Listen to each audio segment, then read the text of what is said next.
Hail and greetings all, Ragnarok Prepper here. Today we're going to talk about why I save birch bark.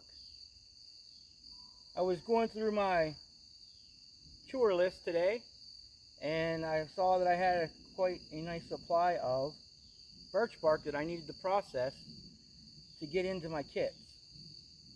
So what I'm going to do is show you how I use white birch bark. Take a closer look.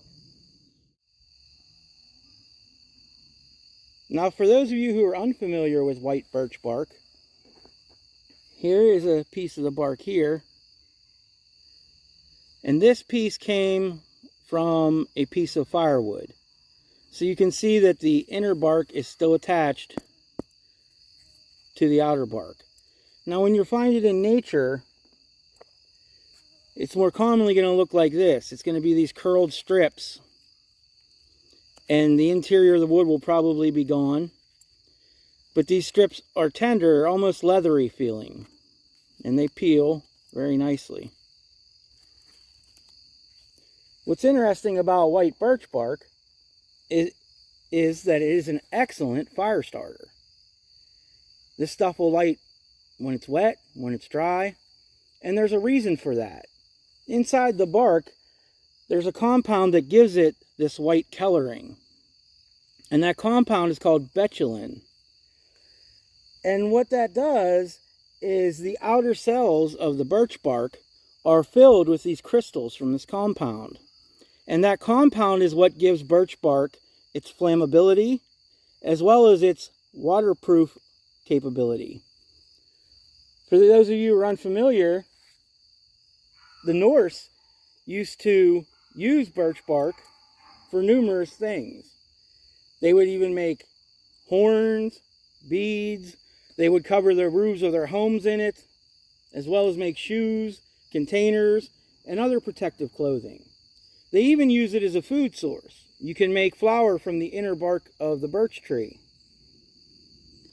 There's actually a very famous story about the Birkebeiners, which were the birch bark leggers. This group of people undertook a very important mission at the time, where they went to rescue young Prince Haakon. And even to this day, there are annual races to commemorate this event, as well as a movie that I'm not sure if many people have seen, but it's called The Last King. It's definitely worth a watch. But back to why I save birch bark. As I said, the betulin, the compound in this bark here that's giving it its whiteness, is very flammable. So these little strips light up very easily once there's a flame. So what I do is I'll pull some of these strips here, and we'll use them as the kindling. Once we get a flame, we'll just add these little strips to it. But first, let me show you how we're going to get the flame. Alright, so once you select a piece of the birch bark, and it doesn't have to be one that contains the inner backing, these strips will work here as well. But what you're going to do is you're going to take the piece of bark and you're going to scrape this white area. And you're going to want to scrape it down to create a little pile of dust. And what we're doing is we're removing this outer layer and scratching down into the inner layer here. As you can see, we're starting to get a little pile here. I hope the light's good enough.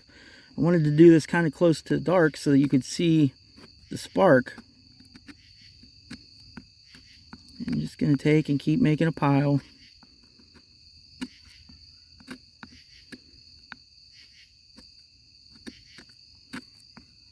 Until you get a nice buildup here.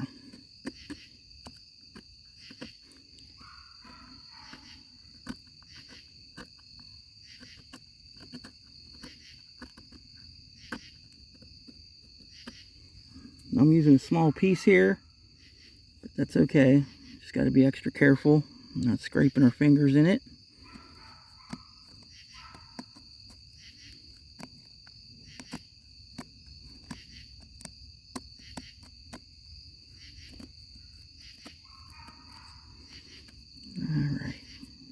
That looks pretty good.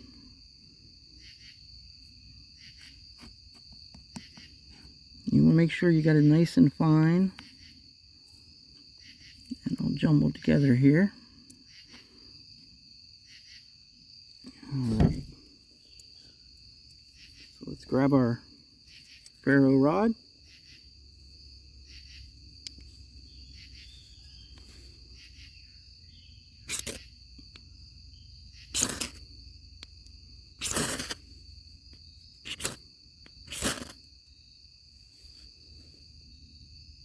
And there you go.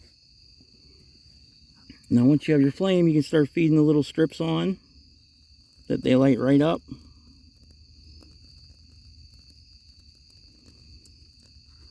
And from here, you should easily be able to build your fire.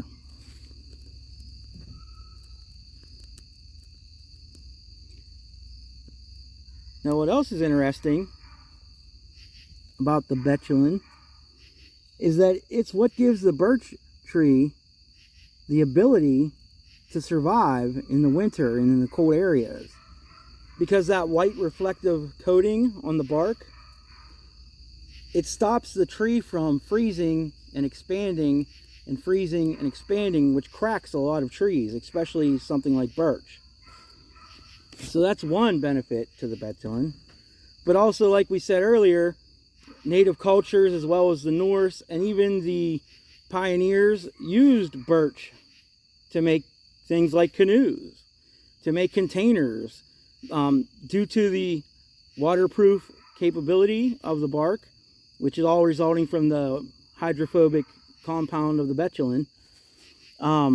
They were able to create containers. They were able to create rot-resistant containers with antifungal properties.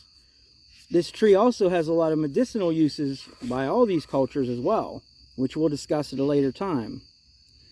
But I thank you for joining me as I show you this little fire starting tool that I like to add to all of my kits, as well as the kids. So until next we meet, be well.